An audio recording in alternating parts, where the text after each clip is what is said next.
Halloween 4 re-energised the Michael Myers franchise and proved a big hit, and so the executives decided they needed another sequel as soon as possible.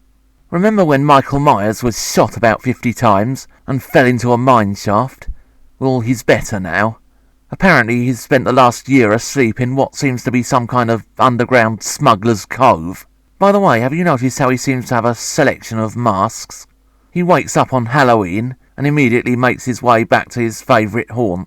At the end of the previous film, it seemed Michael's niece, Jamie, had inherited his bloodlust, and we might be all set for a film involving a demon child. Instead, we have what is quite possibly one of the biggest cop-outs in movie history. It turns out that the stepmother Jamie stabbed was only wounded, and that it was actually all Michael Myers' doing, because he controlled her by telepathy, an ability which has strangely never been mentioned before. Also something that's never been mentioned is that Michael has a tattoo on his wrist. How and when he acquired this is never explained. Donald Pleasance is by far the best thing in this film. He absolutely dominates every scene as Dr. Loomis, a character who is now both psychologically and physically damaged. Unfortunately, he is completely let down by everything and everybody else.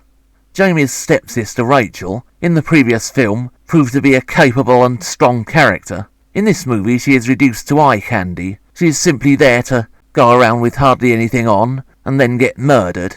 As for the new teenagers, put it like this. The casting director went into the shop of stopped slasher film teenagers and said, we'll have the most irritating you've got, please. Yes, make them as grating and bloody awful as possible. Then when they get murdered, everybody's relieved, and so the horror falls completely on its arse. Any horror or suspense in this movie is completely undermined by the constant descent into bad comedy. For example, there are a couple of comedy coppers who are accompanied by the sort of music you'd expect to find in a Laurel and Hardy film. An attempt to use Jamie's psychic link to find Michael ends with her hilariously trying to describe a suggestive advertising billboard to Dr. Loomis. And there's the usual teenage larking about, including one of them dressing up as Michael Myers. Incidentally, one of the teenagers is called Michael, so that we can have a scene in which his girlfriend not only mistakes the Michael Myers killer for Michael, but also physically flaunts herself in front of him. This is a scene so ridiculous that the fact it even made it into the finished film makes me wonder whether anybody on the production team was even taking the franchise seriously by now.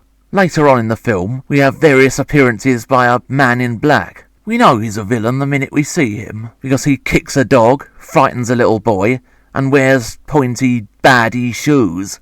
He's the meanest man in the old wide world, in the old wide world you can feel it. Most of this film is just far too slow and uneventful to keep slasher fans amused. There is the occasional memorable scene. For example, Jamie manages to persuade Michael to take his mask off, and we are given a hint that maybe he's a tortured soul.